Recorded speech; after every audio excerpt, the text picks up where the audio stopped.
네, 안녕하세요. 방금 소개받은 한국식품연구원의 신희수라고 합니다. 앞서서 한의원 전 원장님이신 김종렬 박사님께서 건강과 면역이란 부분을 이제 한의학적 관점으로 이렇게 풀어서 잘 설명을 해주셨는데요. 이번 강연에서는 동일한 주제를 가지고 식품학적 관점에서 한번 이야기를 풀어보도록 하겠습니다. 사람이 살아가는데 가장 필요한 필수 요소 3개, 의식주, 식품은 이 식에 해당하는 요소라고 볼 수 있겠고요. 이 식품의 의미와 역할은 시대가 변화하면서 계속 변해왔는데요. 1970년대에 들어오면서 급속한 경제 성장으로 많은 이제 먹을 것부터 좀 해방되는 시대가 됐던 것 같습니다. 특히 음식 중에서는 햄버거라든지 돈가스, 파스타, 피자 등 서양식 음식이 굉장히 유행을 했는데요. 그런데 이러한 서양식 음식들이 굉장히 대중화되면서 문제가 발생하기 시작합니다.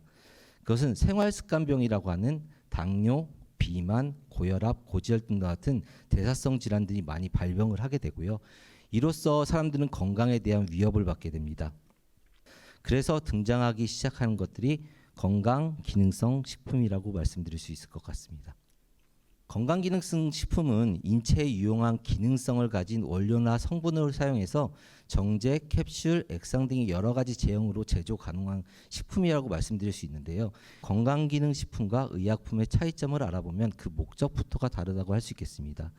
의약품은 질병의 치료나 질병의 예방을 주된 목적으로 하지만 건강기능식품은 질병 예방을 위해 도움을 줄 수 있는 식품이라고 정의할 수 있을 것 같고요.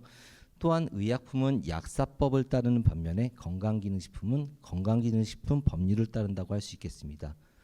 누구나 한 개쯤은 이제 건강기능식품을 드시고 계실 텐데요. 한 통계조사에 의하면 10가구 중 7가구가 건강기능식품을 구매한 이력이 있었고요. 가장 선호하는 건강기능식품이 면역에 좋은 건강기능식품이라는 결과가 나왔습니다. 그럼 소위 우리가 얘기하는 이제 면역력 증진, 면역력 강화, 면역력 유지, 이것은 어떤 의미일까요? 우리의 몸을 하나의 전쟁터라고 보았을 때 외부에서 적군이 쳐들어오게 됩니다. 그러면 우리 몸을 보호하는 면역세포들 중에 삼총사가 있습니다. 최전방으로 성벽을 지키는 삼총사가 있는데 그 중에 첫 번째는 마크로파지라고 하는 대식세포입니다. 두 번째는 B셀이라고 하는 B세포인데요. 이 B세포는 표면에 Y자 형태의 항체를 부착하고 있고 적이 나타나면 이거를 발사해서 원거리적을 해칠 수 있는 소총수라든지 저격수 그리고 아처리라고 비유될 수 있을 것 같습니다. 세 번째는 덴드리틱 셀이라고 하는 수지성 세포인데요. 이 세포는 그림에서 보시는 바와 같이 굉장히 문어발처럼 촉수들이 굉장히 많습니다. 그래서 1대1로 싸우는 것보다 2대1, 5대1, 10대1처럼 다수의 적과 싸워서 이길 수 있는 특공대라고 비유할 수 있을 것 같습니다. 1차적으로 적군들이 쳐들어왔을 때 이 3명의 삼총사가 단합해서 1차적으로 적군을 물리칠 수가 있겠습니다.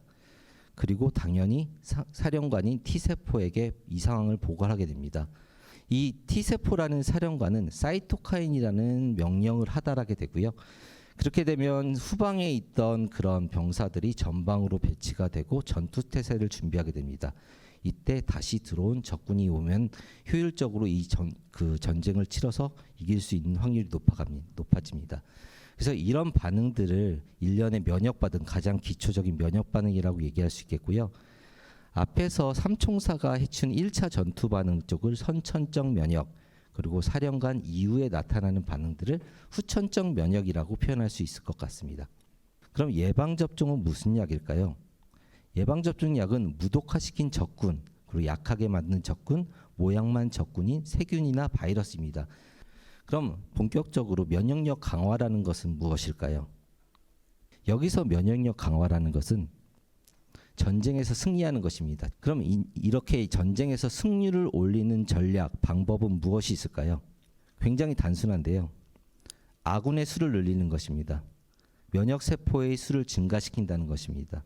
다시 한번 정리해서 말씀드리면 면역력을 올리는 것은 전쟁에서 승률을 올리는 것, 전쟁에서 100번 싸워서 100번 이기는 것을 의미하고요. 그 전략, 그 방법으로는 면역세포의 수를 늘리거나 면역세포를 강화하고 활성화시키는 방법이라고 할 수 있겠습니다. 그럼 면역에 대해서 조금 아신다는 분은 면역하면 NK세포 같은데 NK세포는 어디 있지? 설명이 안 나왔는데 라고 하시는 분도 계실 것 같습니다. 이 NK 세포는 스캔하는 능력이 굉장히 뛰어나기 때문에 외부의 그 세균이나 바이러스에 감염된 세포들을 즉각적으로 사살할 수 있는 능력을 가지고 있습니다. 근데 최근 들어서 이러한 NK 세포가 각광받는 이유가 인체의 면역력을 진단하는 그런 기준이 되기 때문에 이런 NK 세포의 관심도가 증가한 것이 아닌가 싶습니다. 이런 면역력에서 왜 식품이 중요한 걸까요? 우선 인체의 면역계는 1차 림프기관이라 해서 면역세포를 만드는 기관이 있습니다. 두 번째로 그 면역세포들이 활동하는 2차 림프기관이 있습니다.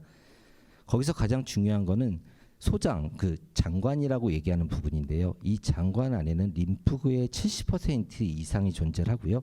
항체의 70%가 장관에서 생산되기 때문에 인체의 면역계의 70%를 주관한다고 해도 과언이 아닐 것 같습니다.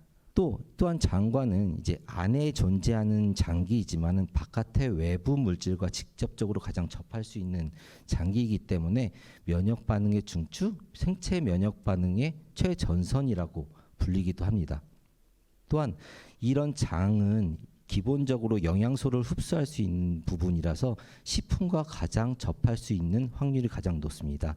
그래서 면역력에 있어서 식품이 굉장히 중요하다고 볼 수 있겠습니다. 근데 앞으로 미래에 식품은 어떤 의미와 역할로 변화하게 될까요?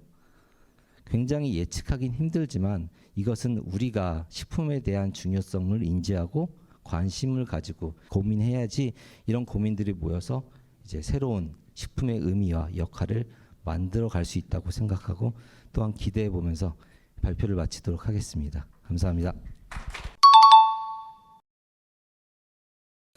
일반적으로 홈쇼핑에 나온 제품들이 어떤 일반 식품일 수도 있지만 진짜 식약처에서 인정한 건강기능식품이라 그러면 그거는 드셔도 될 거라고 생각을 합니다. 식약처의 건강기능식품이 인정받기 위해서는 뭐 과학적으로 세포 실험서부터 동물 실험, 게다가 임상 실험까지 다 모든 것을 완벽하게 끝내고 인정받아야지만 건강기능식품이 될 수 있는 거기 때문에 그 인정을 받은 건강기능식품이면 믿고 드셔도 될 것 같습니다. NK 세포라는 부분이 최근에 이제 관심을 받고 있는 이유가 그 이유입니다. 그러니까 여러 가지 세포 중에 면역력을 올리는 세포는 굉장히 많은데요. 그 중에 NK 세포가 그런 역할을 하는 세포 중에 하나고요. 최근에 굉장히 간단하게 NK 지수, 그러니까 NK 세포가 분비하는 인터페론 감마라는 사이토카인이 얼마만큼 지표로 나오느냐 수치화되거든요. 그 수치를 봄으로써 내 면역력 지수를 측정할 수 있는 진단 키트가 만들어져서요. 병원이나 기업에서도 많이 서비스를 하고 있습니다.